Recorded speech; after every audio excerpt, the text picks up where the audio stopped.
Good morning, happy Friday, happy May 1st. And we are here today with a good friend of mine and colleague, Anjanette Shadley. She is the Assistant General Manager, very important, at the Western Canal Water District, which is up near Chico. And today we're going to hear a lot about water districts, water, issues in water, opportunities and jobs in water.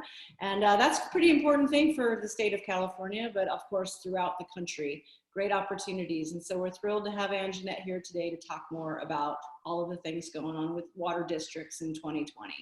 So as we do, we'll start with our round robin and we'll do a little intro around the state and a question of the day.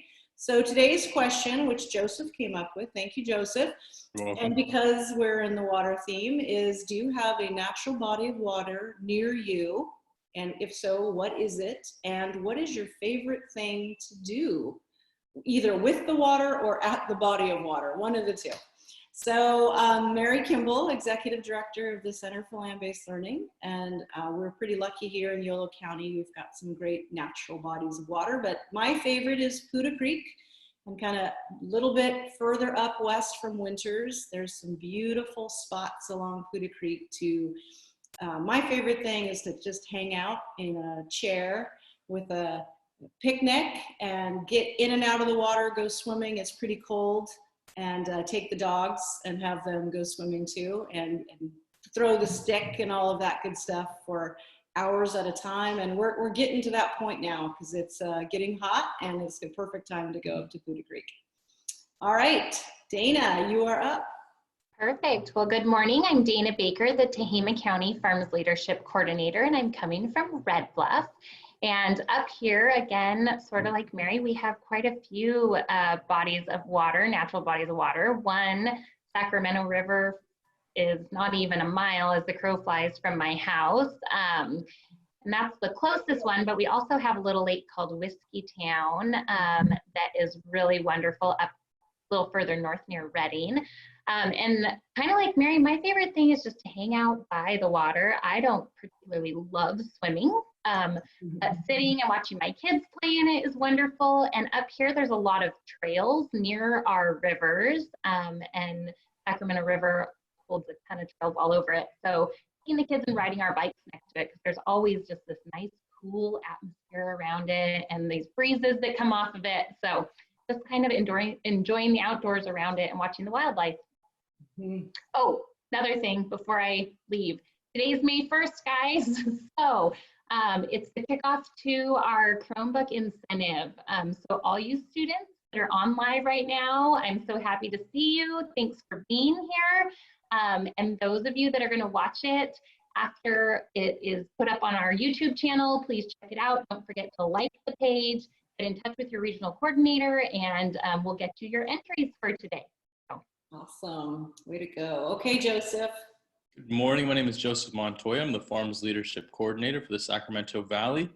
Today I'm broadcasting from West Sacramento, and my nearest body of water is the American River.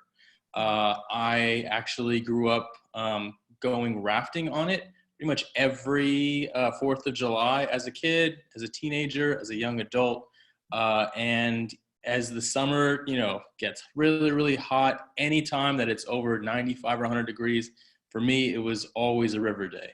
I would get on a raft. You get a raft for like, I don't know if we still have them, Big Five.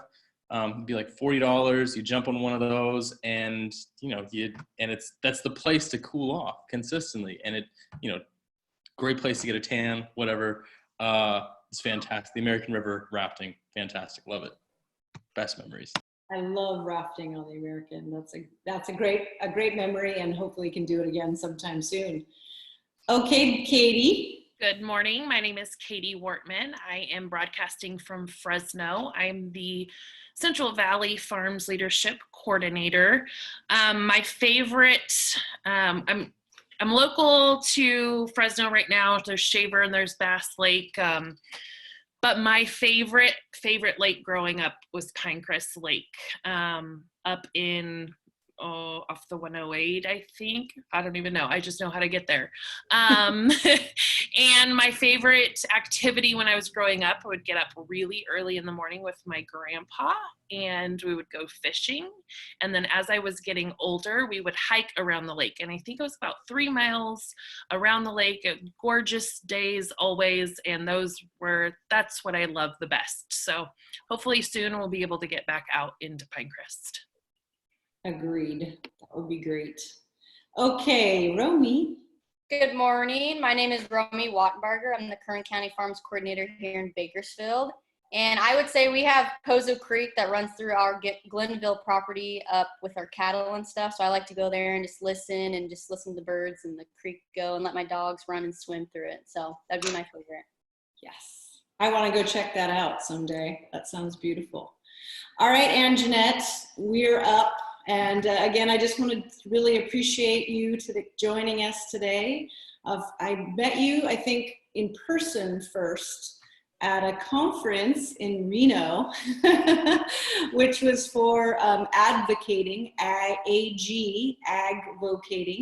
And it was really great to meet you then and get to know you. And now we've become great colleagues and friends on social media, so we can share our favorite things about life, like the San Francisco Giants. And other great things about agriculture, yes. And as another woman, female leader in agriculture and in the water world, I really appreciate all of the things that you do to help promote, again, the importance of water to our state and water resources and understanding about the issues in agriculture and natural resource conservation. It's great to see your face this morning. And so thank you again, and go ahead and introduce yourself. Tell us about where you come from and how you got to this role. My name is Anjanette Shadley, thank you. And I was really, really happy to be asked and honored, especially when I saw the other people that you were interviewing. I totally look up to Joe Delbosky and Piano Michael and all those other wonderful people that I have the honor to work with and for. Well, I think we're all trying to do the same thing. And Mary, I've always looked up to you. I mean, I wanted you to come speak at that because I knew you had so much to offer to all the people around the United States that were coming to that conference in Reno. So thank you. I'm at Western Canal Water District up by Chico. My favorite body of water growing up was Lake Oroville. So we would go there probably 4 nights a week. My dad was a sheriff, worked for the sheriff's department. My mom worked in Chico. He'd go home, get the kids, we'd get the boat. My mom would meet us at the dock. So I was skiing by 5 years old. Long story. I've never even been able to get up on water skis, so congratulations. I don't have the arm strength anymore to get my bum out of the water, but I still like riding in boats. So now I'm really lucky and fortunate that we have really good friends with the house on the water in Lake Almanor. So I get to take my trailer up there Memorial Day weekend, bring it home at the end of October. So that's my favorite body of water. I go there every single weekend. So that's my favorite body of water. I should say Lake Oroville because that's our water supply. So we'll say that's number 1. Lake Almanor is number 2, but Lake Almanor also feeds into Lake Oroville that brings us our water. So there you go. I get both. I don't know if you guys can see the map, but this is our district right here, Western Canal. It's about 58,000 acres, 60,000 with roads and everything. And the after bay is right here.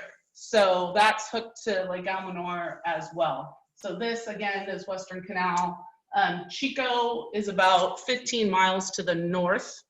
So my commute is really, really quick, and I'm very fortunate for that too. So tell us some of your background, like where'd you come from and how'd you get into the water world in general? What other kinds of jobs did you have before you got to this? Well, it's kind of a weird story or interesting. So I grew up in Paradise. Mary probably knows, but Prop 13 passed, and my dad is a police officer. And so his income was falling, and he became the youngest chief of police in the state of California back in 1981 in Willows. So we moved to Willows. So I didn't even know what ag was growing up. It was just these green fields on our way to Chico. I moved away, went to college, thought I was going to work in computers. I came home, San Diego was way too expensive, and like your citrus friend the other day said, I met a guy, and he was a dairy farmer. Yes. Yes, so he was a dairy farmer. I was a dairy farmer's wife feeding calves, and they turned off the pumps to Glenn-Clusah Irrigation District on the Sacramento River. And that was 1992. And I became an advocate for water and farmers from that moment on 1992. I went back to school at Chico State at when I was 30. I wrote my degree, agricultural politics. So I have half of my degree is political science, half of my degree is ag business. So that was approved, interdisciplinary major. I have never regretted that from day one. I met David Guy, Northern California Water Association. Yep. My very first water job was in Sacramento, commuting from Willows. So an hour and 15 minutes every day, back and forth. And then, long story, keep on going. That's where I met my boss, Ted Trimble, the general manager. He lost his special projects manager. I took that position in 2011, and I've worked my way up to assistant general manager for communications administration. So, but I do HR, I do regulatory, I do legislative, I do communications. So there is a gamut of things you can do, especially if you're in a small agency. I love this job. I'm thankful every day for the farmers I work for, an amazing board of directors. I'm just really, really lucky. So that's a perfect segue to talk about what does a water district, in this case, Western Canal Water District, who do you serve? What do you do with, where does your water come from? How do you get it to the farms? What is your business? So we are an irrigation district. We are on the Feather River. Mm-hmm. So as I just mentioned, Glenn-Clusah Irrigation District is a Sacramento River settlement contract. They have federal supply. We are on the Feather River, which is a state water project development. So back in the 60s, when they built Lake Oroville, they built that project over the water supply of our of the Great Western Power Company, which PG&E owned, which my landowners bought in 1984. So our landowners bought our water district. We are governed by a board of directors, and we have what's called a diversion agreement. So we're not a settlement contractor. We have a finite supply, 295,000 acre feet a year in a quantified period, and beneficial use in the unquantified period. So I have a fact sheet. I'm going to show you if I can get that. If you haven't figured it out yet, for those of you who are listening, water is really complicated in California. And there's some of the terms she's using, like settlement contracts, and you'll hear more of these. There's a lot of jargon because there's a lot of detail, and that's why people get so interested in and involved in the water world, because there is a lot to do at a lot of different levels, whether it's legal, whether it's out in the field helping to get the water to the farmers, whether it's like Anjanette and working in communications and HR. There's a lot of things that you can do in the water world. So if you have questions about any of these terms, you can always Google them because there's some interesting stuff that she's going to be talking about. So go ahead, Anjanette, show us your water facts. Okay, can you see the screen? No. No? Okay, let me go back. I thought I said sharing screen. Share screen. Mm-hmm. Share. There we go. Okay, so the water supply fact sheet, can you see that? Yes. Okay, so there's a bit of history at the top. We have California Water District in the area, and that was originally developed by the Great Western Power Company, then PG&E, and then my farmers bought it. So our water supply is pre-14. 295,000 acre feet between March and October. That's called the quantified period. And help me if I'm getting too technical and you want me to talk a little Well, in general, this is probably going to all be new to folks.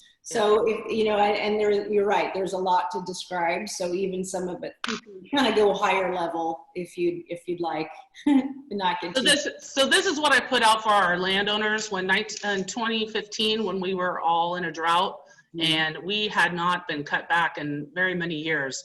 So here's kind of like what we're subject to reduction in those years.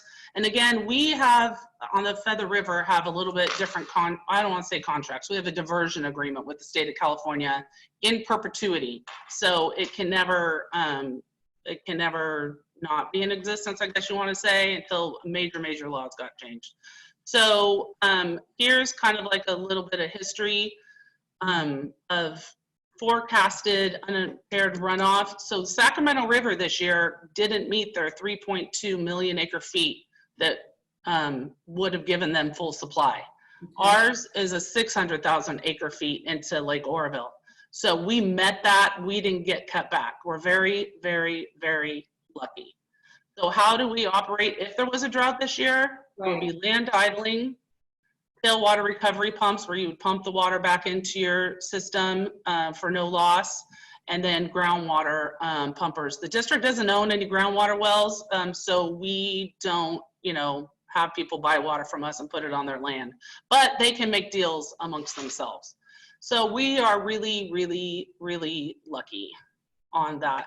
You know, I just realized, Anjanette, you know, what would be really helpful, I think, because something that was helpful for me to learn when I became a board member for the Yolo Flood Control and Water Conservation District is that difference. What is the difference between surface water and groundwater? Yeah. Yeah. Yolo County is amazing. You guys have done an amazing job and working both together. Yeah. So tell us like the basics between what is in your case, what is your water district working with? I mean, what is surface water? What is groundwater? Because we oftentimes don't realize, the general public especially doesn't realize the difference. So maybe talk a little bit about that. So surface water is where you're getting a supply like out of an impoundment, a creek, a reservoir you build. So Butte Creek is a source for us. We can get water off of there. Does the word diversion make sense? No, well, it does to me, but why don't you just, that would actually be good too. So talk about what a diversion is. Okay. Yes. So a diversion, for instance, Lake Oroville impounds water. It feeds how many millions of people in Southern California, but it also services us. It goes into Thermalito, and then we take it out of pipe. We say, hey, we need 1,200 CFS today. So it puts it into our system, and then every farmer along the way will open up what's called a gate.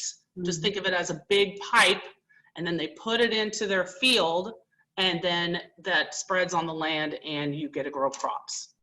So we use the high-level term diversion, but basically it's the water going through a canal or through a conveyance into a pipe to a farmer, and then it goes out and spreads onto the land and grows your crops. The district, go ahead. And that's all just also to be clear for people, that's all measured. It's metered. Yes. And so when she's talking about you have a certain amount of acre feet per year, that is measured, and you have to show exactly how much you've taken, diverted, how much is going to each farmer, because each farmer is also paying. Yes. So that's the other thing, they're paying per acre foot for that water. So there's these different places along the way that things are monitored and measured and very carefully tracked, which is very much so. Yeah, I don't want to get any more high level than that, but since we were PG&E, we always had meters. There's been laws passed over time that now most all other districts are metered as well. So our farmers have always paid, always, for every acre feet. Talk about what groundwater is. So groundwater obviously is coming from the ground. It can be interconnected to your surface water. It depends on where you're at. The middle of our district, our surface to groundwater is 3 feet.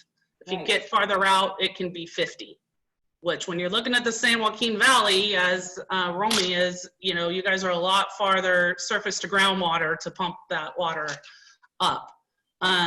We don't have to use groundwater in our district because we have a good surface water supply.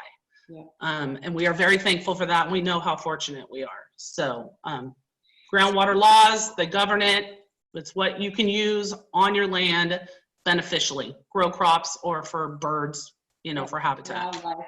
So I think the other thing with groundwater, to think of a good way to think about it, like Anjanette said, it's something you're going to pump up, right? So, you know, you see big wells out there and in many parts of California, and people think that that's the only place where you're getting water and for agriculture, and that's absolutely not true. We want to use as much surface water, number one, because surface water is higher quality water. And that's another thing that always people are surprised about. So that surface water that's coming, for example, a lot of which we use around from all throughout California, is from the Sacramento River. Sacramento River is very, very high quality water. So that's what we want to be, we want to be drinking it too. And a lot of Sacramento water is drank in cities throughout the state. And then also we want to be using it for our crops because it's higher quality. The further down you go in the ground, as you can imagine, there's salts and minerals and a whole lot of other stuff that's coming up with that water. Especially if you're going, like in the San Joaquin Valley, literally thousands of feet down to hit good quality water. So you got to keep going. You got to kind of go through all these different aquifers oftentimes to hit the quality. And the more you have to pump up, the more expensive it is too. Yes, exactly. So we do have, I'd say for example, we have a farmer who has an isolated 10 acres and he wants to get our surface water, but he doesn't have a way to get it to him. So he's trying to work with his neighbor to get the water through his ditches to his ground, and he doesn't want to have to use his well. So he brought in his bill, and it's like 3 times the amount of money, Yes, surface water, to pull it out of the ground. so those of us in Northern California are very lucky because we have a lot of really great, we first of all get more rainfall, and we just have a lot more surface water availability. And we have a lot of water districts out there to help us get that really high quality surface water to our irrigation districts. And we're very lucky to have senior water rights. So that's What are called a whole nother topic with like David Guy. That's a topic with David Guy. Junior water rights. Oh yeah, this is a whole lot of fun. And I remember when I was in high school, I wanted to be a water lawyer. I don't exactly know what happened with that plan, but I'm really glad that I'm not, because it's way too complicated for me. It's like, I get the big picture, the basics, that's good enough. Yeah, definitely. Hey, Mary, we have a few questions. I don't know if right now. I know also that you have a video, Anjanette. Oh, yes. Okay, well, do you want to answer questions related to water supply, and then we can go on to conservation, because my video is about conservation. Oh, okay, that sounds good. So these are kind of a different, they're in different realms. So we'll start with Alondra. Do you want to, you know what I just realized is that Letty's not on. So yeah. I'm just gonna read these questions rather than unmuting the different students. Some of the students, Letty, who's normally on and who can unmute you, is not here today. She's taking a day off. So Alondra, I'm gonna read your question. I'm gonna see if I can understand it. If I didn't say it correctly, you can always put in another, you can chat or use Q&A box. How do you, it says, claim and sell water? That's her question. So to address the claim part, that's your water right. So we have 295,000 acre feet of water. When we have helped and we've had a water sale, which we've had a couple, we have done an EIR, we've done an environmental document that says that there's no harm if we stay under 20% of our total ground of our 57,000 acre feet. Then our farmers come in, they sign up, they're gonna not farm that ground. So the water that would have been used on that ground is the amount that you sell. Does that answer your question? Does that make sense? Yeah, no, the good part, the claim part, you're right. The claim, or is definitely your water right. And like Anjanette was talking about earlier, those senior water rights or things that were provided pre-1914. You hear that a lot in water parlance. Is if you have a pre-1914 right, you are in really good shape. Like hopefully can never be taken away from you. Right. If you have after that or junior rights, it could be taken away really at any time. Right, and we have to prove that there's no harm economically, no harm socially, and we aren't going to hurt any other senior water or junior right water holders. So there's a lot of hoops to jump through. Yes, there's a lot of regulatory, absolutely. Okay, so now Shiva. Shiva Keller is a senior at Sacramento High School. Great to have you on, Shiva. I have a question. So Flint, Michigan has a water crisis where their water is contaminated with all types of lead poisoning. Is it possible that this could happen in California? So the Clint water crisis is an urban municipal supply. I am irrigation and ag.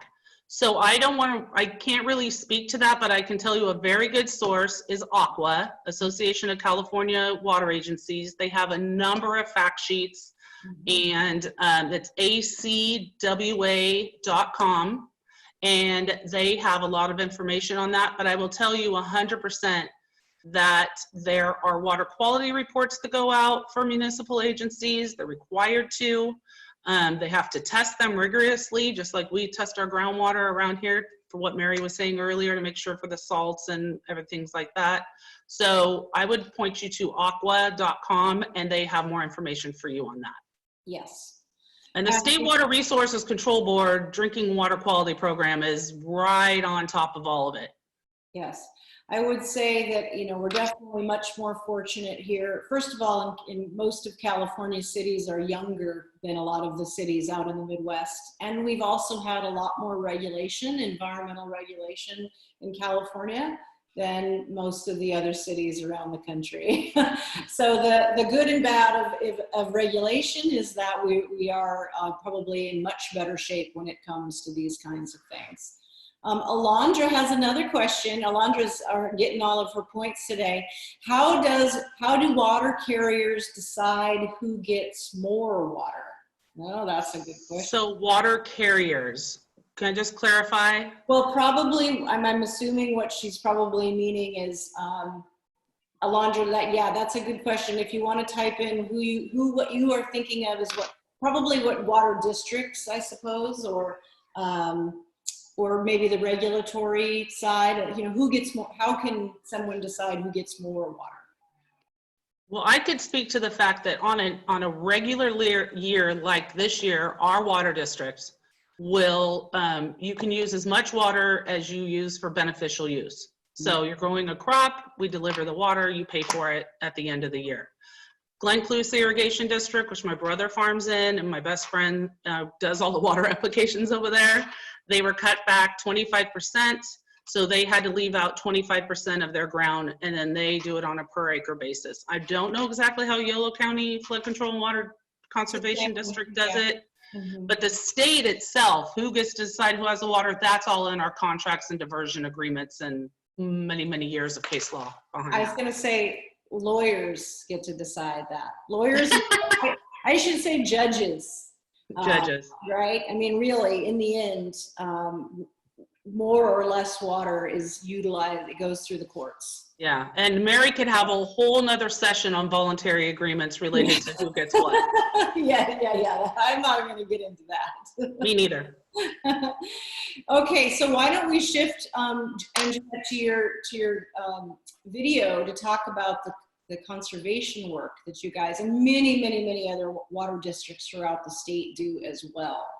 The goal here is as we talked about earlier, this beneficial use. So we're taking water to utilize for, in this case, irrigation, but we want to ensure that the creeks, the streams, where we're taking the water from, those watersheds are from a wildlife perspective, from a water quality perspective, all of those pieces are made whole so that they are mitigated for, that we are actually in many cases making those systems better through the work that we are doing at the water district level. And farmers and ranchers are doing this as well all across the state. So go ahead, Anjanette, show us your video. Well, first of all, Western Canal back in the early 90s also was going to have that problem where salmon were not in very high numbers. And so we got together with our urban partners, including Metropolitan Water District and the federal and state government. We had a $9 million project, and we split it a third, and a third. and we had the Butte Creek Salmon Restoration Project. I love this project.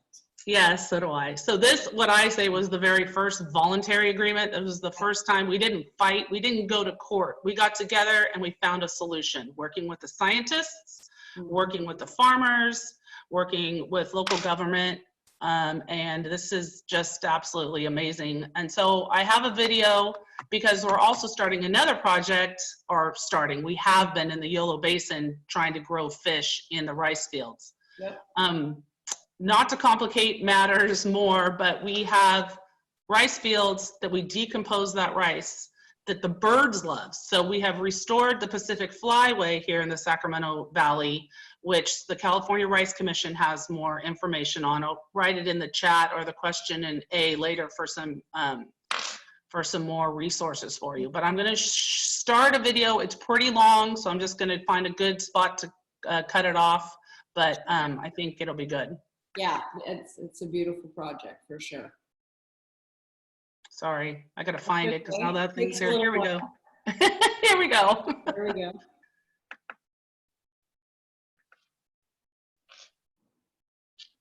So that's you want to describe what they're seeing there? So this is those boards. This is how the water gets to the fields. Yep. And the water's moving there, so you can see it. Yep, coming out. Can you hear it okay? Can't hear it. It's okay. You can tell us what we're seeing. Oh, okay. So here's the fields decomposing. This is Bryce Lumberg, the president of NACWA, and he's also a director on my board.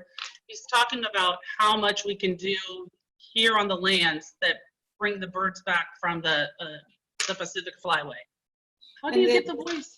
I don't know. Oh, this is a beautiful, yeah. So the students heard from Dave Feliz last week he used to be at the Yolo Basin Foundation, and he showed a lot of video about how the rice farmers have done their restoration. You gonna try it again?